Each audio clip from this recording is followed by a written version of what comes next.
Hello there, welcome to a brand new season of the RPG Rundown. Now we've got an exciting show for you today, but Seth unfortunately will not be here. He has some family stuff to do. But today I'm going to be sitting down with Colby Whittaker, the author of the Game Master's Handbook of Patrons, Pacts, and Pantheons, to talk all about the book, building better gods, patrons, bringing those supernatural forces to life at your table. So without further ado, let me go ahead and introduce you to Colby. How are you doing today, man? Pretty good. How are you? Oh, dude, I am doing great and really excited to get together, talk about the book. I've had the opportunity now to scan through it. I haven't got to read through it as in depth as I'd want to, but what better way to get the knowledge than to talk to the author of the book? So awesome to have you here today. So before we dive too far in, can you give anyone watching right now just the 60-second elevator pitch for the book? Absolutely. So, the Game Master's Handbook of Patrons, Pacts, and Pantheons is a book of guidance and resources for making the most powerful entities in your TTRPG world immediately more engaging and impactful. Gods, archfiends, archfey, dragons, aberrant whatsits from beyond. The book gives you new ways to think about them, relate to them, and use them to propel storytelling to new and exciting places. So there's lots of guidance on fantasy worlds and fantasy faiths. There's almost 50 new divinities and patrons as examples. And of course, it's all built over this sweeping system of favors and gifts that basically gives you a way of tracking a supernatural being's approval and disapproval as a powerful force for role playing. And then, of course, we've got some new factions, boons and curses, and 5 new subclasses for folks to jump in. Dude, that is awesome. There is so much there.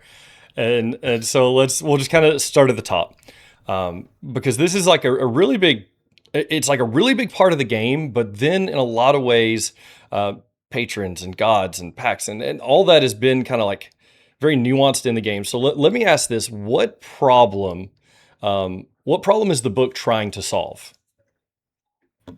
Absolutely. So every Game Master's book is trying to create a tool set to answer a problem.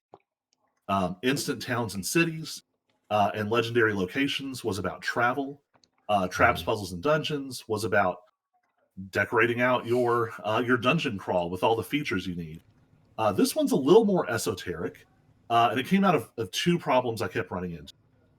On a general scale, I got really sort of worn out with the approach to religion and supernatural beings I was seeing in a lot of TTRPGs, especially like people's home campaigns. You end up with either this weird fire and brimstone caricature of Catholicism as bad guys, or Disney's Hercules, this like really overly polished polytheism that's just a little too neat and it never contradicts itself, and none of them are particularly complicated characters. The good guy is the good guy, and the bad guy is the bad guy, and the good guy is lightning, and the bad guy is dead people, and that's not how any of those religions were historically, and it's not good for storytelling. On a more personal level, one of my favorite DMs, one of my best friends growing up, who actually helped do a ton of proofreading for this book. He's in the acknowledgments. But he very bravely volunteered to start running some games for a group that we're in, because I was running like 20 games a month. It was out of hand. And he was like, well, I'll run Fandelver. I was like, awesome. Well, I rolled up with a warlock, and I was like, here's my patron. And he like short circuited. He was like, I've read everything in the book. That's not in the book. So now I don't know what to do with it. And the same thing happened in a later campaign when I rolled up with a cleric. And this is not someone coming with some off the wall concept, like a warlock having a patron and a cleric having a deity or divinity or religious system is literally baked into the game. But there's almost nothing about how to run it, especially as you get into the newer edition. Yeah.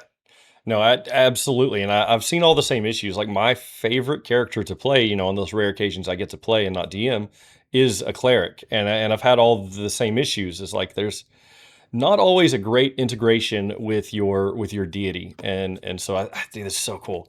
Yeah, this is something that I think the TTRPG space has needed for a while. Such a good resource. All right, so let me go and ask this: who would you say, in your own words, is this book for? Is it for that like super heavy world building? I guess sort of not like your friend who you just mentioned, who was very much just a casual grab the Fandelver starter set and dive into it. Or you like, is it for a big world building DM or just an everyday DM that wants to spice up their games? How would you kind of categorize it? So there's a couple different layers going on. It is absolutely for the world building DM. That person is going to get the most use out of it because literally from the very beginning, it starts with here's different ways to build your world. Mm-hmm. And we talk in sort of the abstract about that and sort of the theory side, but it always comes down to practicality. Like if you make your world monotheistic, where there is one God, Mm-hmm. that causes these things to happen. And so now, as a storyteller, you need to worry about problems like omnipotence or deism or some of these esoteric words. Mm-hmm. In the same way, if you say, "Well, this world has no gods; it runs on principles of cosmic law," like something out of Taoism, Mm-hmm. or as most folks probably are familiar with it now, like lit RPG and cultivation story. Mm-hmm. Um, these big choices, we give you guidance on what's going to happen out of that. How do you follow up on it? How do you make that meaningful for the players? So Right. world building DM, lots of tools. Mm-hmm. But your everyday DM also has a lot going on. There's a big emphasis on plug and play. Um, yeah, if you read the guidance, you're going to learn a Mm-hmm. lot. And a lot of it's stuff you can use in any game in any setting. It's mostly ways of thinking about how do people actually relate to these powerful beings, and takes that as a core idea. But also, there's like plug and play deities and supernatural patrons. Mm-hmm. You can grab a deity like Gerhun the Mire Sage right out of the book and drop him into your world, and he works just fine. Mm-hmm. The same way, there's like factions, and all the factions are already set up with their own motivations, and they have powerful NPCs that are fully statted out or are attached to certain stat blocks, but it also has abilities you can just drop onto a random NPC to make them feel like that faction. So that's very plug and play. Yeah. It's also for players, though. Um, Players have new subclass options, but also it's there to help the player think through. Well, all right, my character picked a deity. Now what?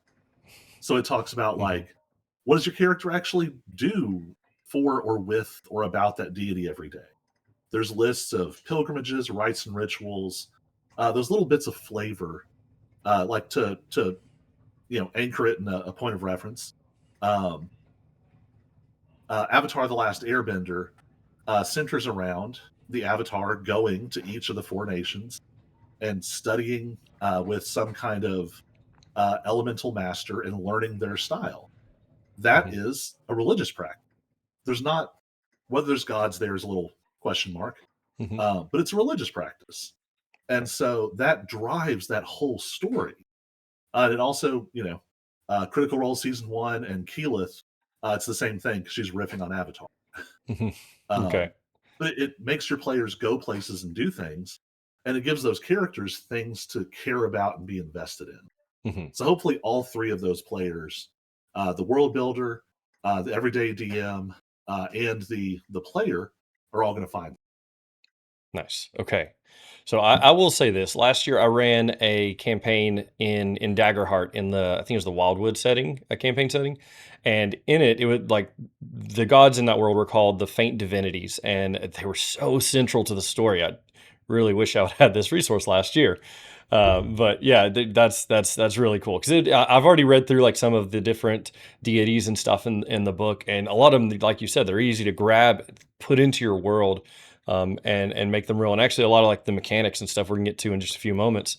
A lot of those mechanics are would be really easy to pull out and plug into your world. Mm-hmm. And so, kind of speaking of that, If I were to buy the book, let's say that someone's looked at it about like I have, they've been able to skim through it, read some of the interesting things. What would you say? Say I have a game tomorrow night and I'm prepping right now. What is like one section that I could jump into, steal something from, and use in my game tomorrow night? How mean do you want to be to your players? Oh, I like to be really mean. So the boring answer is the factions. Okay. They're easy to drop in. They have abilities that are already sort of tailored, and literally they could just like pop up somewhere in your story. There's 6 of them. There's lots of different motivations. Some are resources, some are allies, some are antagonists, all depending on kind of where your players are situated. So you could grab a stat block. You could throw in some Escatoria, apocalyptic cultists, and they're just there. If you really want to be mean, though, there's a whole section on oaths, pacts, and bargain. Okay. So if you want to have a Feywild adventure and you want to tempt and lure and kind of pull your players into some unwise bargains, there is an entire section about that, talking through the difference in those 3 things: an oath, a bargain, or a contract, but also like what kind of things those beings might want, and even like rewards that they might offer. Because you can't get something for nothing. Right. If you want the drama from your players, dangle a big carrot. Okay. I actually snagged 2 of my players in my home game with a deal with an archfey, and for both of them, it was big backstory secrets. This very untrustworthy, sort of wine mom coded archfey was basically like, "Hey, I know who your dad is. I know your secret ancestry, and I will tell you right now. You won't have to go hunt for it. You won't have to do an epic whatever, but it's going to cost you." And they know it's a Fey bargain. The things that they traded away are going to come back bigger than they expect. So 2 different options. You can drop in a faction, something real easy, or you can drag them into unexpected bargains with archfey or archfiends or oaths to angels and deities, and watch that ravage your whole campaign for the next 6 months. Nice. Okay, so I actually kind of want to riff off that for just a second. This is a question I already had planned, and it just fits really perfect right here.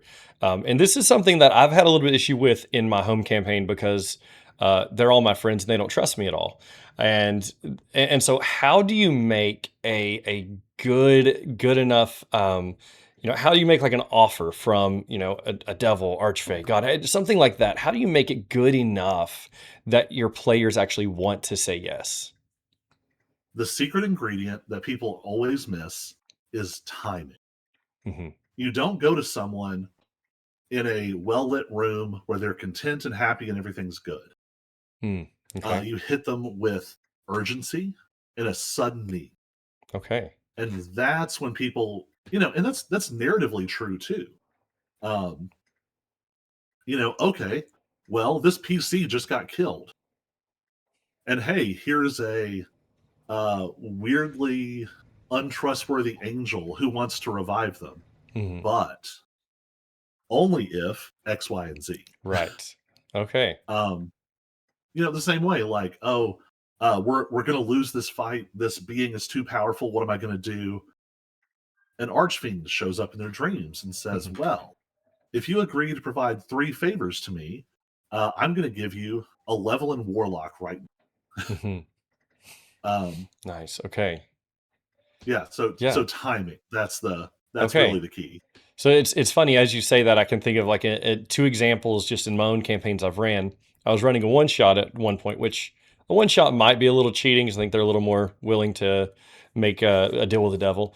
And but I did have in that one shot in the middle of a fight, they had the opportunity to make a deal, and they did. But in like my main campaign, I guess it wasn't like you said. The timing probably wasn't right, but I actually had the big bad kind of appear to them. and offer them a deal, like, and a deal to each one of them secretly. And anyway, none of them took it. And so I think you're right. I think the timing, right? You almost have that little bit, or that little bit of like, where they have to do it. That little bit of there's a word I'm going for, but I've lost it entirely. But yeah, desperation. There's like got to be a little bit of Yeah. desperation there. Okay, that's Well, solid. and there's the trick for campaigns over one shots. Hmm. One shots, players tend to be pretty flippant. It doesn't True. matter. It's all going to go away in 2 hours. Hmm. But in a home campaign, if you're doing your job as a GM, characters care about. Yeah. So you don't threaten them, because then they get to go out like a hero. Hmm. You create a situation that threatens one of their party members. Hmm. But oh, those are heroes too. They can go out in a heroic way. Hmm. They're all those NPCs that you should be forcing them to make. Their friend, their mentor, all the villagers in the little village where they grew up, Hmm. the pack of orphans they ran around with when they were a beggar on the street. Right. Those are the characters. Like in my home game, one of my PCs probably doesn't really care that much about what happens to her. She's had a weird hard life. Hmm. But she's built up a group of himbo blood cultist followers, and she would die and or kill for them. Right. Okay. And so if I want to hook her and pull her around, that's who I put in danger. That's where I create that urgency. Right. And then suddenly many things are possible. Hmm. Okay. Yeah, that makes a lot of sense. That's so good. That's great advice. Anyone listening right now, that's amazing advice. So It does feel very arch villain. This is not how I live my yeah, life day to day. This only happens at the table. only happens at the Just wanna table. make No, that this is the clear. chance to bring up that arch villain. I agree. Okay, so all right, I'm going to kind of spin just a little bit here. So when we're talking about bringing in such influential and powerful like NPCs, how do you make a deity or like supernatural patron feel present in the campaign without taking too much of the spotlight from the players? So this is actually something I wrote a whole section on. Oh, perfect. It falls under the sort of the question of omnipotence, Mhm. because that's the most extreme version. Because as soon as you say that a deity is all powerful, suddenly it's like, why aren't they solving everything? Mhm. And this is actually something philosophers and theologians have been dealing with for a bajillion years. Right. And I've kind of given the crib sheet answer for some of those issues. So one of the most common is equal and opposite deity. Mhm. The idea that there is some kind of rules of engagement. And so a good divinity can't just explode all the archfiends at once, because then the evil divinity is like, okay, all your churches melt. Mhm. Okay. That there is a tension between the divine or other supernatural being. This applies just as well to two powerful dragons Mhm. or two archfey. And if they can't act directly, well, now they need agents to go do their work. Um, you've also got the Mhm. possibility that maybe these things are held at a distance. Um, in Critical Role, in the Exandria setting, um, the gods are literally behind a barrier. Mhm. Right. They are held at a remove, and what they can actually do in the world is really limited. Mhm. Um, and you've also got some other related things. Maybe the deities are acting to preserve free will, not overly indulging in direct action too much. Mhm. Or maybe they do it just because the world is fragile. And if you start dropping god bombs everywhere, Mhm. you're literally going to destroy the material plane. Right. Yeah. Okay. No, that's good. It's funny as you start talking. I thought I've read uh, several books this year, and it's like both instances you just gave me. One, I can't even remember this series title. I listen to my books, so I don't actually pick them up daily, and so I forget but it's kind of like that. There's the good deity and there's the bad deity, and they're both kind of locked out in the material world, and so they have agents acting in the material world on their behalf, and like the bad guys are trying to release the bad deity and stuff, and so yeah, that's a really cool way to do it. Okay, now I want to kind of get into a little bit of the mechanics. And so, over here, we like to talk a lot about mechanics, what makes a system different and good, and how it gamifies different things. And one of the ones that jumped out to me, you already mentioned earlier, was the favor and gifts system. Can you just expand on that a bit further? Tell us more about that system. Yeah. So first thing I want to say is I owe a debt to Mystic Odyssey of Theros, one of the Okay. the Magic setting D&D books early in 2014's run. It was very captivating to me, and then they never went back to it or did anything with it ever again. Okay. So the favor and gift system, you know, if you are a brilliant, mega, ultra genius DM, maybe you don't need any tools. That's fine. If Sure. you're Galaxy Brain and all your players are Galaxy Brain and you can just live in imagination land, awesome. Hmm. Most folks though do need a little something to hook onto. Right. Like if I was going to say, well, this game is going to be very much about the economic. Like your characters need to make money, they have expenses. The way they do that matters. It's like the crux of the game is to get rich and get ahead. But then I said, oh, but also we're not tracking gold pieces. Right. You'd be like, what? What? Yeah. Um, so favor and gifts is kind of the same idea, but for these relationships with these powerful entities.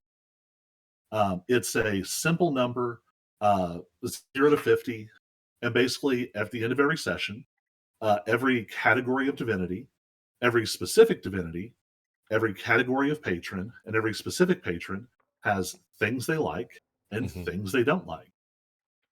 And all you have to do at the end of the session is go down this list and say, okay, did I make my patron mad?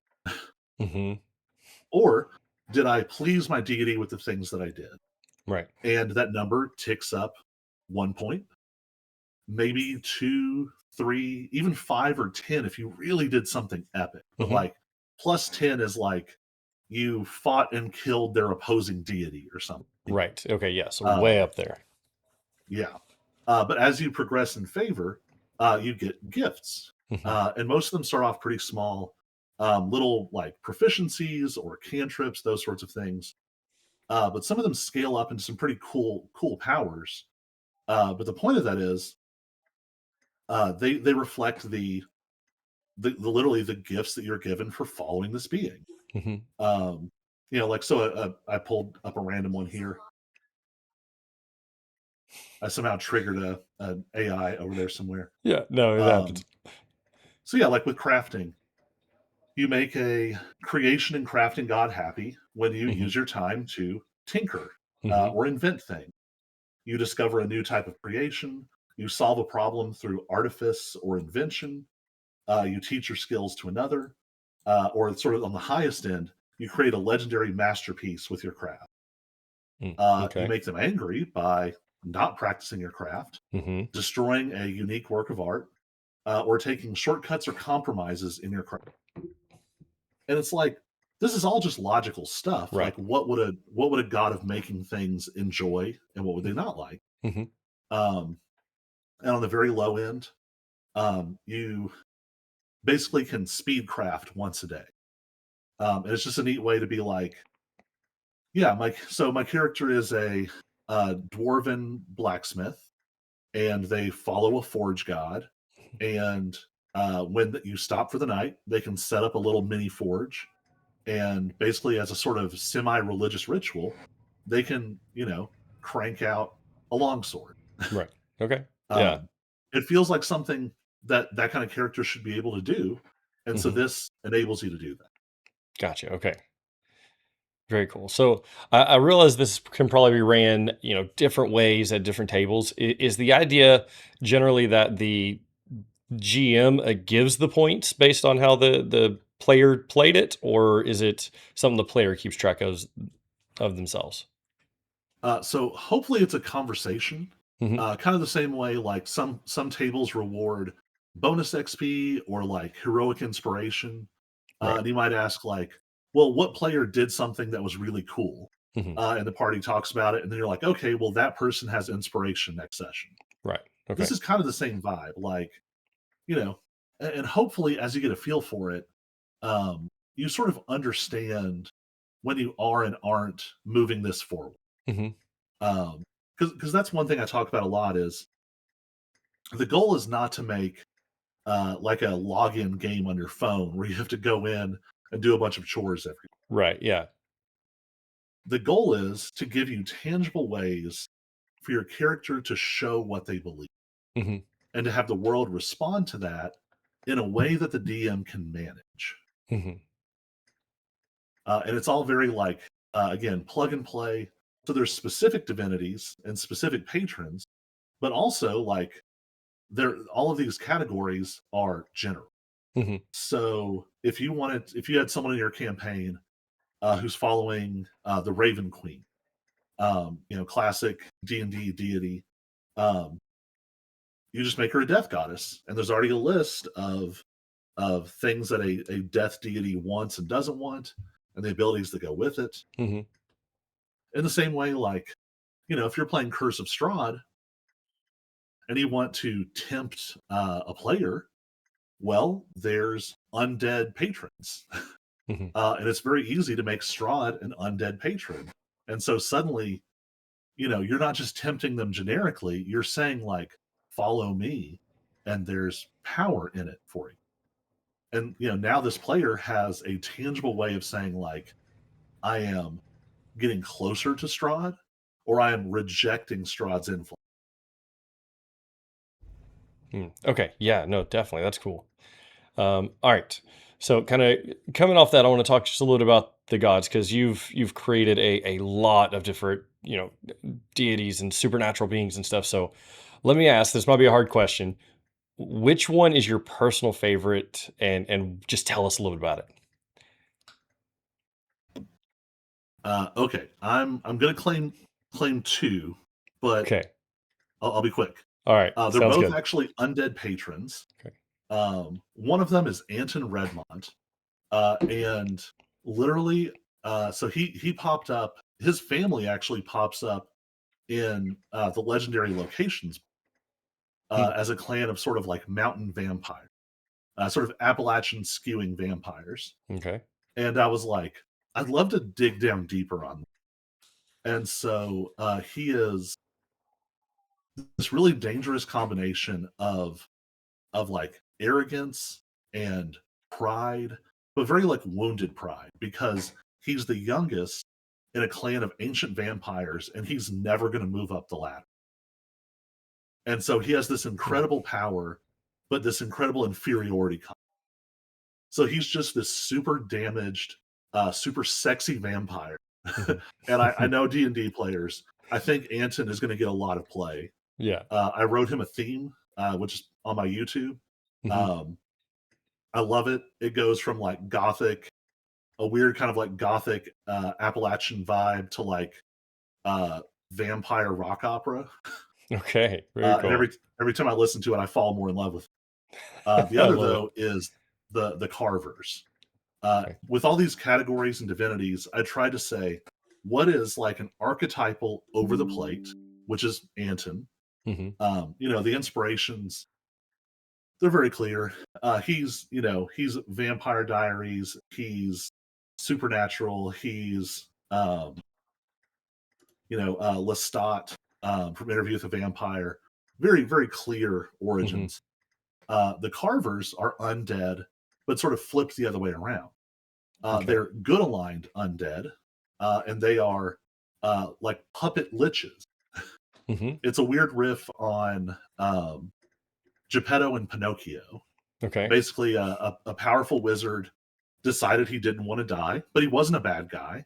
So he made himself a sort of wooden construct body and carved a wooden phylactery heart Hmm. made from magic wood given by a tree willingly, blah, blah, blah. And he made this heart so he could go on studying and teaching forever. But eventually he got lonely. And so he decided to create another carver. And so when he creates this new carver, he literally takes the phylactery out of his own chest, Hmm. and brings this other carver to life by putting it in. Mm. Okay. Um, it is not a coincidence. I wrote this book. I literally started writing this book right after my daughter was born. Okay. Yeah. But that image of like a line of these liches literally putting their heart into this offspring. Hmm. It's just such a cool image to play with. Yeah. Oh, that's cool. Okay. Yeah. Those sound awesome, which I always love whenever, someone writes something, they can sit and tell you about it and tell you the lore of it. I think we got the best picture we could right there. That's awesome. Yeah. So that, and do you have the number right offhand? How many, uh, deities and supernatural creatures there are that have been created here? I feel like with the bonus chapter, Hmm. I want to say it's 45, Wow. 47, something like that. Okay. I've actually got a few more that I'm going to drop as promos over the Hmm. next week. This Okay. sort of final push of pre-orders. Yes, dude. Okay, that is awesome, man. Okay. So there you go. You get 45 to 47 plus some coming in promos. That's incredible value. Okay. Now the next one is for me personally. I love things that are we kind of talked about it before we started the interview. I love things that are just fun at the table. So is there anything that you created just because like this would be fun to play at the table? Oh man, so many things. Okay. Um, one of my favorite of the subclasses is called the Faithless Warlock. Hmm. And with the subclasses, I wanted to keep this theme going of like different ways of responding to divinities and supernatural patrons. Hmm. So there's like a monastic monk, like monastic in the go up in a monastery and chant and read holy texts kind of way. So it's an extra monk. Okay. There's sort of a more old school, sort of ancient woodlore druid. But the Faithless Warlock is, I call it the Hot Topic Warlock. Um, Okay. it is a warlock whose patron is literally nothing. It is the void. Hmm. It is someone who had some kind of connection, sort of like an extreme version of an Oathbreaker paladin. Hmm. Someone who had a divinity or a source of magic or something, and that was ripped away from them in an act of either rejection or betrayal, and it has left them sort of more dangerous and more protected from those things because of Hmm. it. I just love the gothy energy of it. It's very like not modern, like safe, kitschy, um, hot topic, Hmm. but like early 2000s hot topic where it's all like spike wristbands and piercings Yeah. and crazy shirts and but I just love the sort of goofy over the topness of that. Right. There's also some really fun boons and curses. Uh, one of them that is probably very annoying to the party, but is sort of well attested to in folklore. Hmm. You can be cursed to shapeshift into the form of a small animal every single night. Um, just Yeah. like if someone had cast polymorph on you, Right. now you are a fox for the next 8 hours. Right. Um, and like if you get dropped to 0 hit points, you return to your normal form, Hmm. but you're now unconscious and bleeding out somewhere in the woods. Right.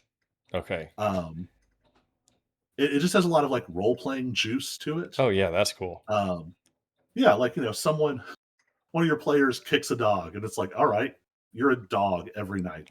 Right. Um, hopefully, your players don't kick dogs, but Yeah, that's super rude. I don't know why you do but that. yeah, But you know, some of these that the boons and banes, none of them were written to be like they're not feats. They're not meant mhm, to be like a big power shift. right. Um, but instead, hopefully, what they do is create interesting role playing, Mhm. and that's really fun to me. Like Yeah. one of them makes you just glow all the time, Mhm. and it's That's like cool. it's useful, but it's also like, oh, that's actually kind of a problem, also. Right. Yeah. So does something like that, is there like a mechanical value to that where like they get disadvantage on stealth checks and things like that? Well, and it's a narrative follow up of like, yeah, if you're not wrapping yourself up in some way, Hmm. you're gonna stink at stealth. Yeah. I leave it Okay. to the GM to Yeah. figure out Yeah. All exactly right. what that looks like.